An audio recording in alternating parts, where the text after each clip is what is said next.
कभी ऐसी जगह देखी है जहां कदम रखते ही रूह कांप जाए? मैं आपको आज एक ऐसे ही रहस्य की कहानी सुनाने जा रहा हूं। एक पुरानी, सुनसान लेकिन डरावनी हवेली की कहानी। एक छोटे से गांव में एक पुरानी हवेली थी। लोग उसे कहते थे भूतिया हवेली। वर्षों से बंद पड़ी थी वो। कोई उस ओर देखने की हिम्मत नहीं करता। लोग कहते थे कि रात को वहां से अजीब अजीब आवाजें आती हैं। कोई चिल्लाता है, कोई दरवाजे पीटता है, जैसे कोई आजादी मांग रहा हो। लेकिन एक दिन गांव के दो बहादुर दोस्त राज और सूरज ने ठान लिया, अब बहुत हुआ। हम जानेंगे कि इस हवेली में आखिर होता क्या है। रात का समय था, चारों ओर अंधेरा और सन्नाटा।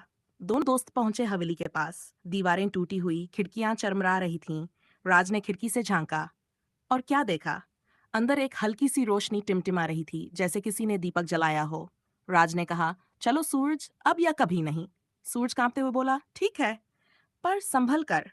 दोनों अंदर घुसे। जैसे ही पहले कमरे में कदम रखा, धड़ाम, दरवाजा अपने आप बंद हो गया।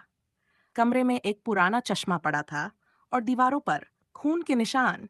चारों तरफ सन्नाटा, लेकिन फिर चली एक ठंडी हवा और किसी की गूंजती हुई आवाज आई, ये हवेली तुम्हारे लिए नहीं है। दोनों कांपने लगे और तभी सामने आई एक बूढ़ी औरत की आत्मा।